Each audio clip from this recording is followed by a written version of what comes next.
Paz do Senhor, igreja. Boa noite. Pode se assentar em nome de Jesus. Glória a Deus.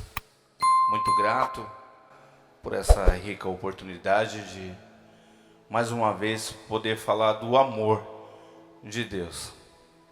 Amém? Hoje gostaria de fazer menção sobre uma história muito conhecida, mas que sempre precisamos lembrá-la, né, como exemplo e como o amor de Deus. A história de Jó. Abram suas Bíblias no livro de Jó, nos seus aplicativos, que nós vamos fazer essa viagem. Irmãos, que eu estou usando a NVI, para que todos possam entender. Eu vou lendo e nós vamos conversando a respeito da história de Jó. Amém? Eu acredito que essa mensagem vai alcançar o seu coração, assim como alcançou o meu, e vai alcançar o coração das pessoas que estão nos assistindo através do YouTube também. Amém? Então vamos lá. A virtude, a tentação e as perdas de Jó. Amém? Aqui começa falando que na terra de Uz vivia um homem chamado Jó. Era homem íntegro e justo e temente a Deus, e evitava o mal. Tinha ele 7 filhos e 3 filhas. Possuía 7.000 ovelhas, 3.000 camelos, 500 parelhas de boi e 500 jumentos. E tinha muita gente a seu serviço. Era o homem mais rico do Oriente. Seus filhos costumavam dar banquetes em sua casa, um de cada vez, e convidavam suas 3 irmãs para comerem e beberem com eles. Terminando um período de banquetes, Jó mandava chamá-los e fazia... Que tipo de sacrifício nós temos pago pelos nossos filhos? Qual tipo de sacrifício nossos familiares têm pago por nossas vidas? Não precisam responder, mas acredito que alguém já começou a buscar no seu HD interno essa prática. Será que muitos de nós estamos desistindo de nossos filhos? Aqui fala de um homem rico, um homem que era o mais rico do Oriente, íntegro, amava a Deus, fazia tudo certinho. Ele era muito preocupado com isso, a ponto de oferecer sacrifício no lugar dos filhos, com medo que os filhos tivessem pecado contra o Senhor. Versículo 6. Certo dia, os anjos vieram apresentar-se ao Senhor, e Satanás também veio com eles. O Senhor disse a Satanás: de onde você veio? Satanás respondeu ao Senhor: de perambular pela terra e andar por ela. Observem, irmãos, que nesse versículo fica bem claro que Satanás não tem poder igual a Deus. Tanto é que ele tem que dar satisfação para Deus. Muitos de nós imaginamos as nossas lutas e imagina que Deus e diabo têm o mesmo poder. Isso não é verdade.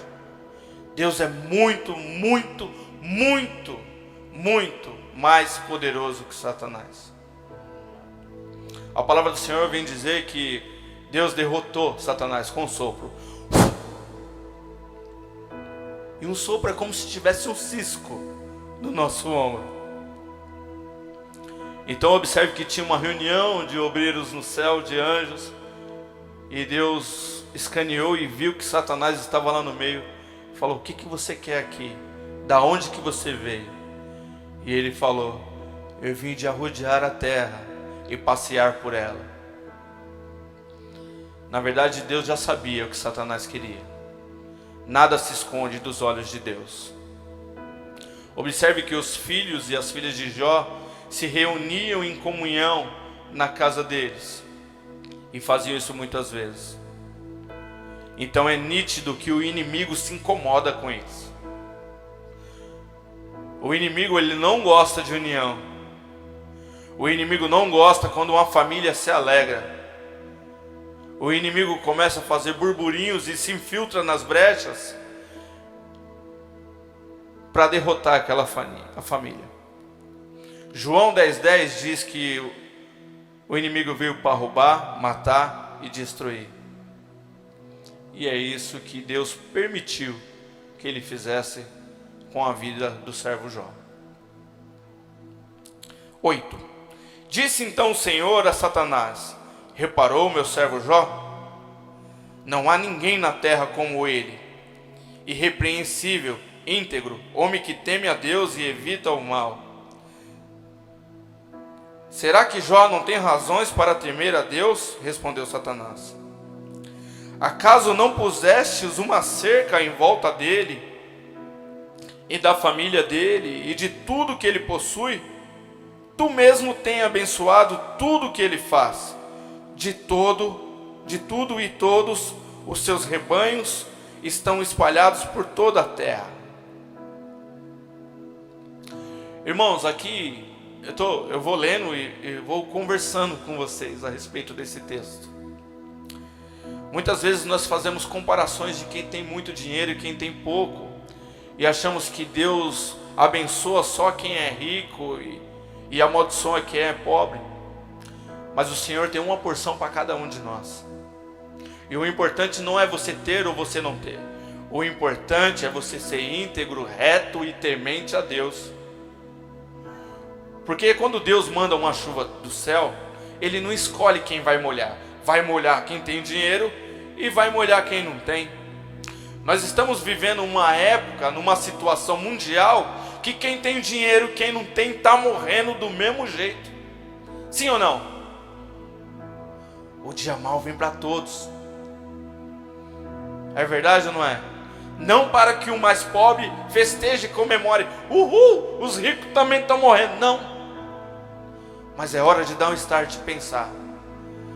Deus está falando com o mundo no geral e todos estão tendo que escutar a voz dele. O Senhor está falando através da situação. De alguma maneira o Senhor vai falar ao seu coração nessa noite. Se Deus fizer, Ele é Deus. Se Ele não fizer, Ele continua sendo Deus. Vamos lá. Aleluia, Senhor.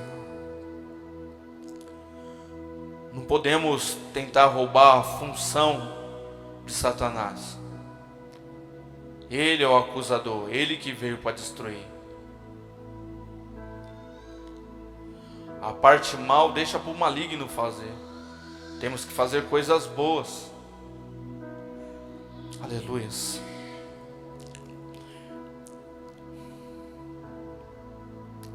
Então continuou o diálogo mas estende a tua mão e fere tudo que ele tem, e com certeza ele te amaldiçoará na tua face.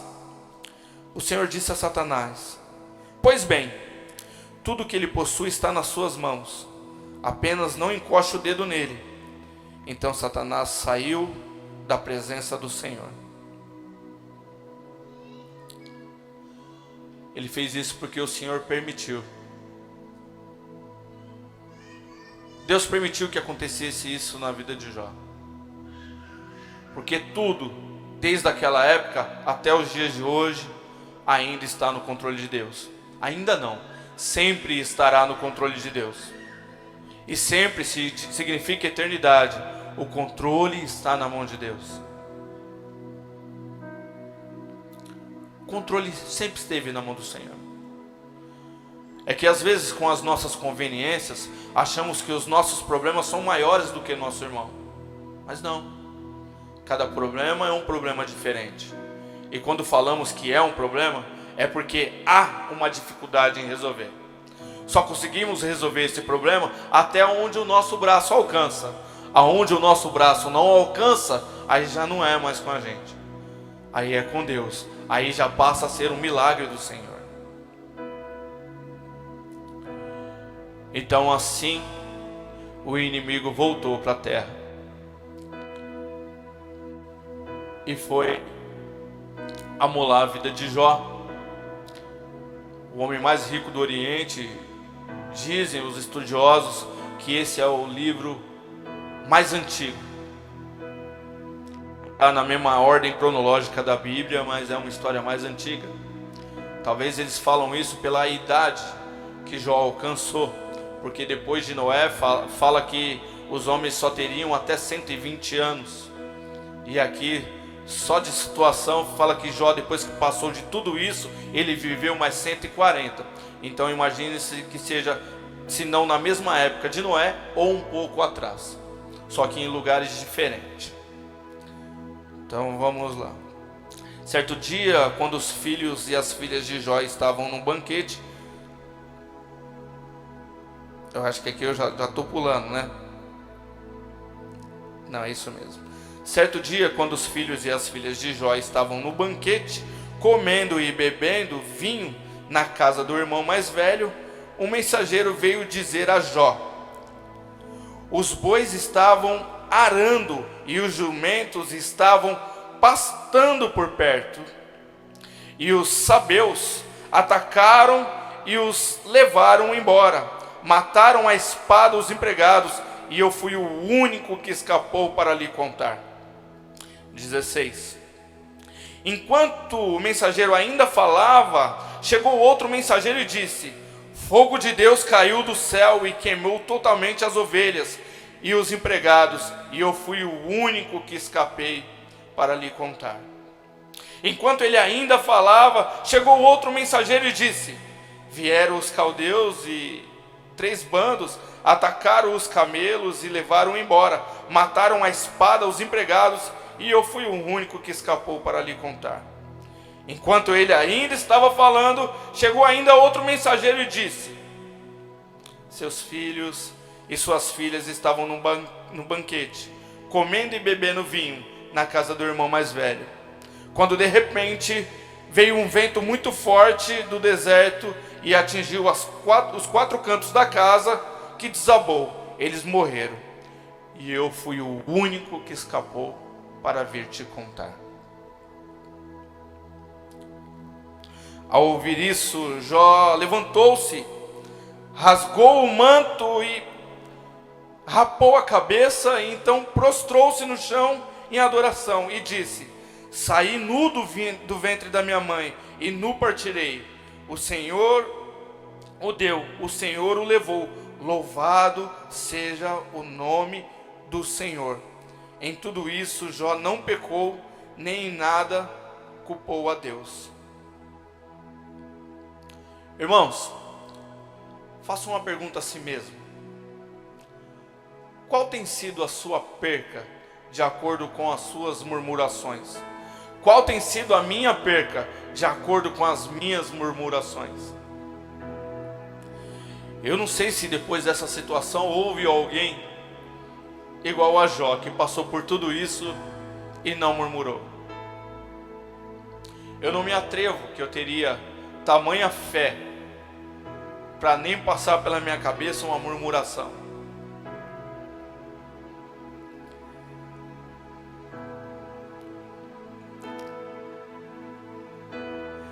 Quem de nós, habitantes da terra, quem de nós aguentaríamos passar por tudo isso e não murmurar com Deus?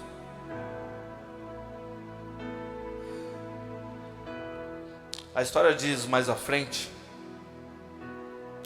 no capítulo 2, eu vou meio que pular um pouco, que são 40, não vou aguentar falar tudo, mas o 2 ainda preciso expressar melhor, para nós conseguirmos chegar até onde o Senhor quer nos levar.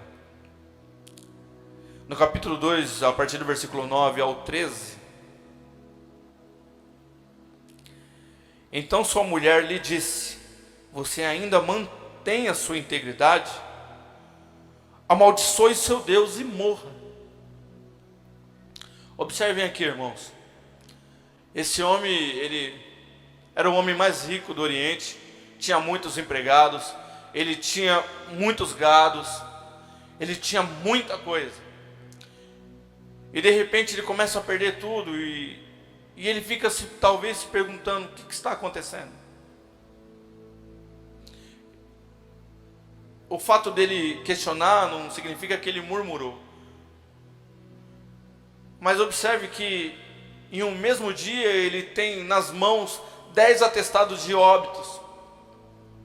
E no contexto que estamos vivendo agora, conhecemos famílias que em um mesmo dia perderam 2 pessoas. Imagine Jó, além de ter perdido tudo que ele tinha, todas as posses, e ele perdeu 10 filhos. E filhos são filhos. Filhos são filhos. E se não bastasse isso, a pessoa mais próxima dele é a esposa dele. E ela chega para ele e fala: abandona teu Deus e morre. Muito fácil criticar também a esposa de Jó. Imagine o desespero dessa mulher. Eu não a culpo. Ela casou com um homem que possivelmente era um rei no lugar. O homem mais rico do Oriente, que tinha muitas posses. E eles tinham 10 filhos. E de repente, do nada, eles perdem tudo.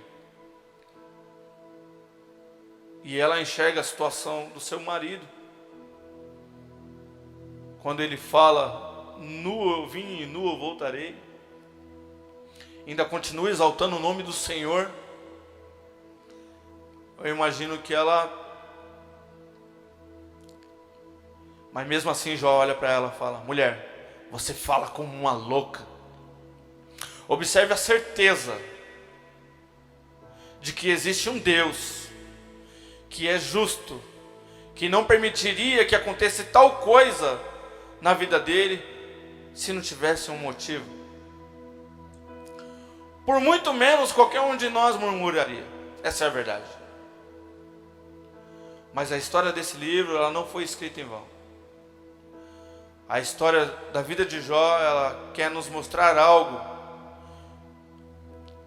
para que aumente e edifique a nossa fé. A história de Jó vem nos trazer uma realidade que estamos aqui de passagem, que existe um lugar melhor. Que estamos aqui para bom testemunho e para se fazer de exemplo para outras pessoas.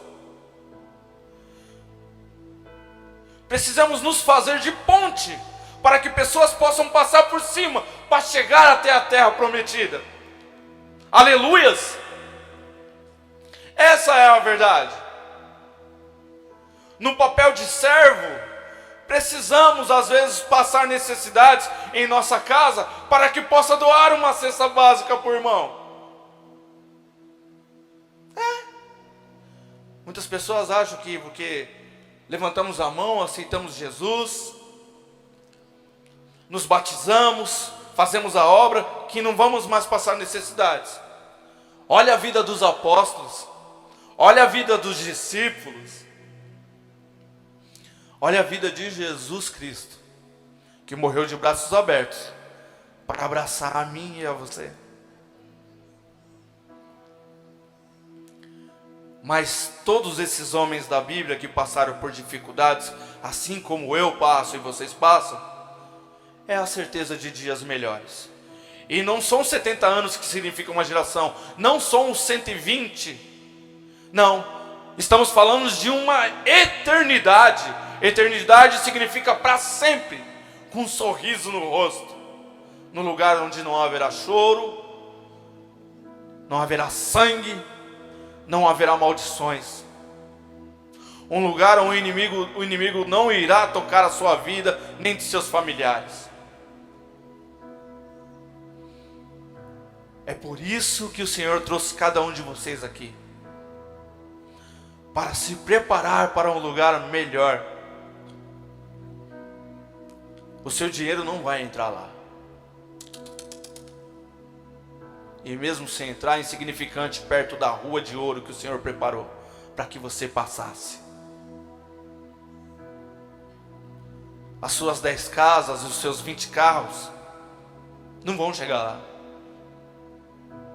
vai dissipar como fumaça. Eclesiastes diz que todas as coisas debaixo do sol é vaidade. Essas máscaras que as pessoas estão usando agora, escondendo o que mais almejaram durante uma caminhada, que são as maquiagens, quer falar alguma coisa. O Senhor está permitindo para derrubar todo tipo de vaidade por terra. Para onde vamos não existe vaidade. Tanto é que a palavra diz que os vaidosos nem herdarão o reino do céu. Sabemos que isso é uma palavra dura, mas é verdade. E é a verdade que liberta. A verdade que liberta. Amém? Só que toda a tragédia da vida de Jó, todo o processo, antes que acabe tudo isso, não para por aqui.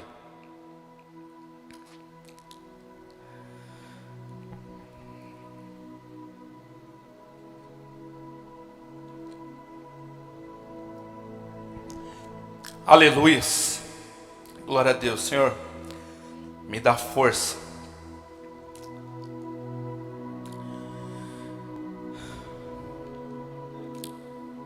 Santo Senhor. Realmente essa história, essa parte da história não me deixa muito bem. No 10, né? Ele respondeu: você fala como uma insensata. Aceitaremos o bem dado por Deus e não o mal? Em tudo isso, Jó não pecou com os lábios.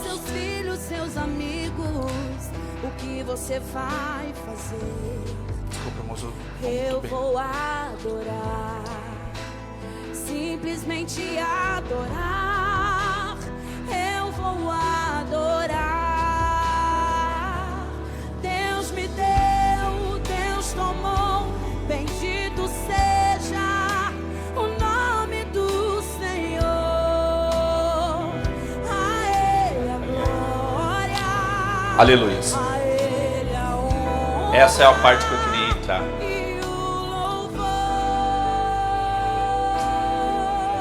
Glória a Deus. Aleluias.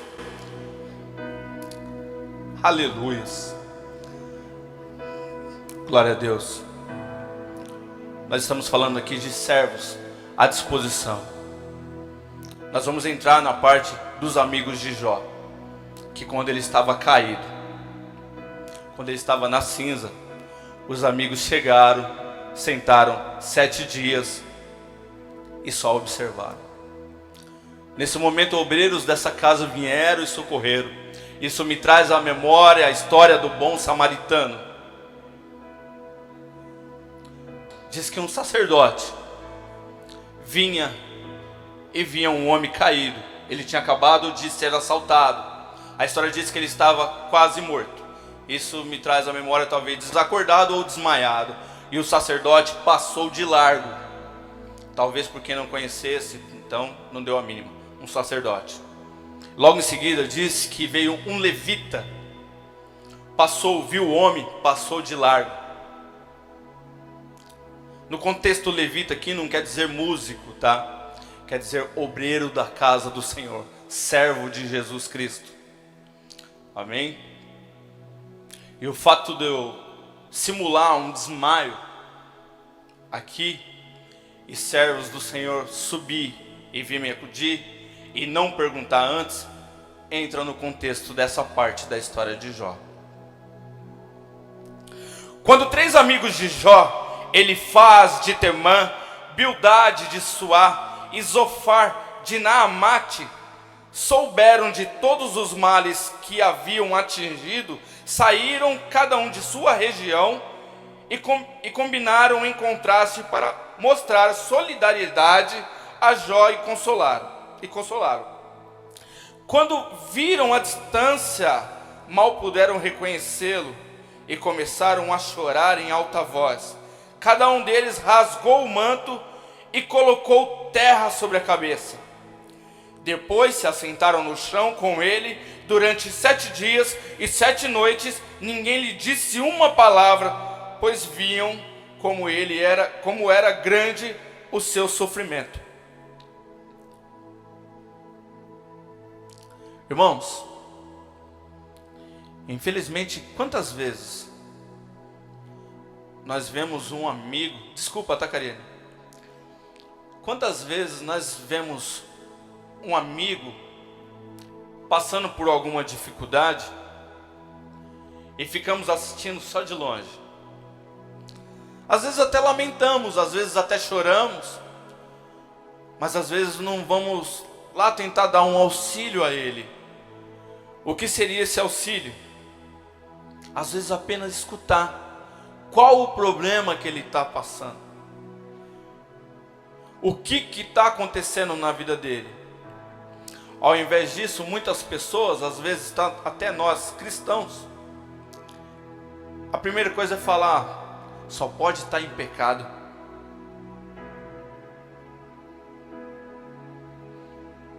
Voltando para o bom samaritano, ele não queria nem saber. Ele viu que o rapaz estava caído lá, ele não queria saber se estava em pecado.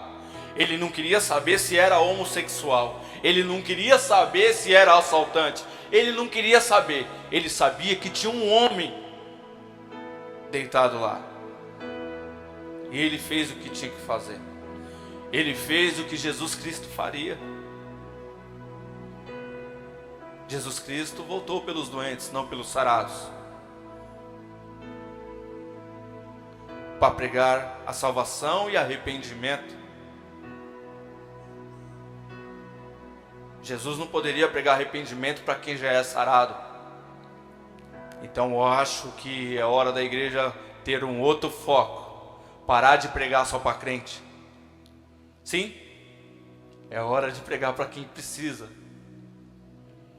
E são essas pessoas. São os homossexuais, são os ladrões, são os traficantes, são os doentes. Uma outra corporação que eu tenho de igreja é essa. Essa porta é aquela, a porta de um grande hospital, onde recebe muitas pessoas que estão doentes. Só que infelizmente é difícil. A pessoa que ela está doente, ela entra por essa porta, sendo um grande hospital, e ela espera um atendimento, pelo menos uma triagem. E às vezes não tem.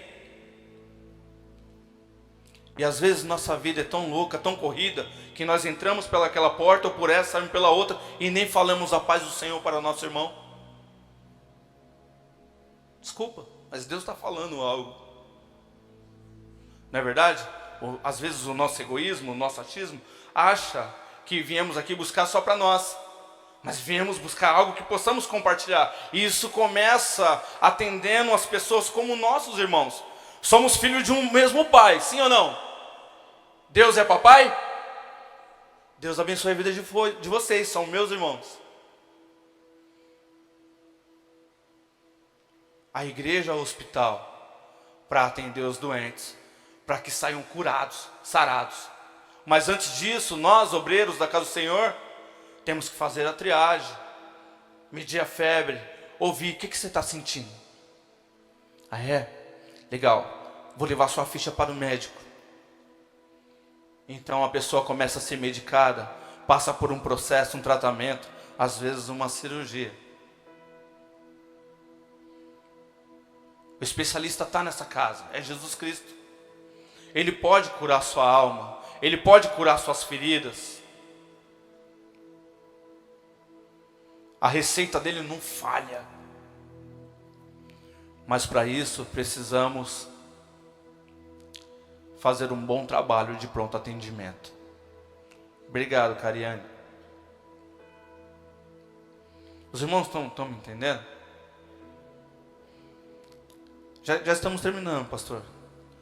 Eu sei que Deus ainda e sempre fará algo tremendo nesse lugar, enquanto for um lugar de oração e um lugar de entrega. Mas para isso precisamos que os irmãos se entreguem verdadeiramente. Não é uma salada de mensagem que começou com Jó, foi em bom samaritano. Não. É o que Deus quer falar para a igreja. É o alimento que tem para hoje. Esse é o tempero que tem para os irmãos. Se alimentem. Se alimentem. Isso é palavra fresquinha do céu. Alimento vivo. Se alimentem. Precisamos nos nutrir numa mensagem que nos leva a uma realidade existente. É essa porção que o Senhor tem para os seus corações. Não é uma mensagem de autoajuda que tudo dá certo. Não, é uma mensagem de verdade. Quando chove, molha os ricos, molha os pobres. Mas o Senhor abençoa. Satanás volta lá no céu e fala. E Deus fala para ele de novo. De onde vens? Ele fala: de rodear a terra. Viu meu servo Jó, íntegro, reto? Não me amaldiçoou não, hein? Ah, mas também deixa eu tocar na vida dele, na saúde dele. Eu quero ver se ele não vai te amaldiçoar. Deus falou: mas de novo. Tá bom, vai lá. Toca na saúde dele. Novamente Satanás veio e fez mais um estrago. Imagine um homem que se coçava com um caco de telha. Do meio da tempestade, prepare-se como simples homem que é, e eu lhe farei perguntas e você me responderá. O Senhor quer te fazer perguntas nessa noite. É simples. O Senhor quer perguntar qual que é o seu problema. O que está acontecendo? Por que você... Fala comigo! Não perca seu tempo no muro das lamentações do Facebook. Para com essa corrente de oração, de rede social. Momento da revelação. E você abraça qualquer uma que aparece lá, a primeira. Não. Deus e a palavra é a revelação. E Ele quer te revelar. Deus quer te dar receita. Acabou essa doença. Não é doença de morte espiritual. Deus vai te dar a dosagem certa. Eu sei que sua alma está ferida. Eu sei o que você veio buscar nessa noite aqui. Não encontra em supermercado, não encontra em lugar nenhum. Eu estou vendo pessoas aqui que eu não costumo ver no dia a dia dos cultos aqui. Talvez pessoas que não fazem parte de uma cultura de só vir buscar, receber e ir embora. Mas se você reconhecer que você precisa de algo verdadeiramente, vem buscar aqui, ó. Dá o primeiro passo, vem aqui na frente que eu quero orar por você. Pastor Wilson vai orar por você. O Senhor procura por pessoas corajosas. Eu não sei em qual momento da sua caminhada você tropeçou e se machucou. Mas o cair é do homem, mas o levantar é de Deus, aleluia. Enquanto não perdemos esse orgulho, vai ser difícil. A história de Deus não funciona como um SAMU que vai te buscar na sua casa, não. Ele já te trouxe. Mas você precisa vir aqui no pronto atendimento, que Ele quer te atender.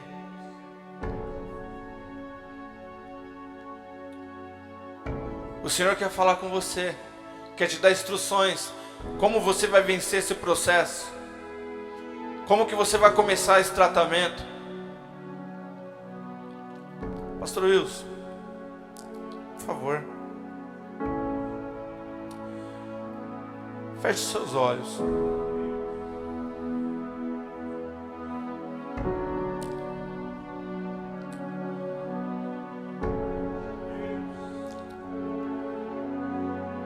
Senhor Deus Pai Todo-Poderoso, Altíssimo e temível Deus,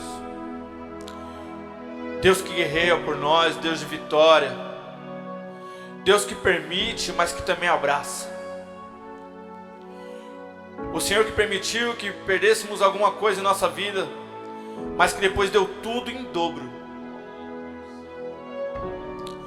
O Senhor que saiu do meio da tempestade, do meio do furacão e acudiu a vida de Jó. O Senhor nunca te dará algo, servo de Deus, que você não possa carregar.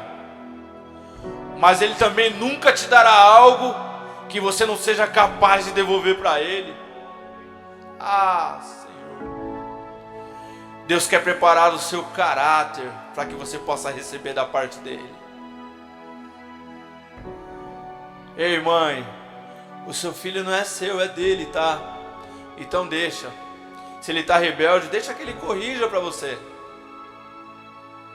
Ei, mulher, se o seu marido é como uma mulher de Jó, que fala para você abandonar sua fé, ora em silêncio que Deus vai converter ele, tá? Deus vai converter ele. Se tem esse tipo de afronta dentro da sua casa, falando para você abandonar seu Deus, só porque as coisas estão difíceis, fique em paz. Eu confio no Deus que vela o seu sono, Ele está em todos os momentos, em todos os lugares, e Ele já está resolvendo a sua situação. Se aquela pessoa da sua família que você veio buscar por ela não está aqui, o Espírito Santo de Deus já está indo lá alcançar ela. Mesmo se for dentro do hospital, num leito, está alcançando. Se você veio aqui buscar pelo aquele relacionamento que se desfez, fica tranquilo, às vezes Deus permitiu. Às vezes Deus tem alguém melhor preparado para a sua vida. Para de ressuscitar o passado e trazer para o futuro. Deus não trabalha com coisas mortas. Deus não alimenta coisas mortas. Espere em Deus.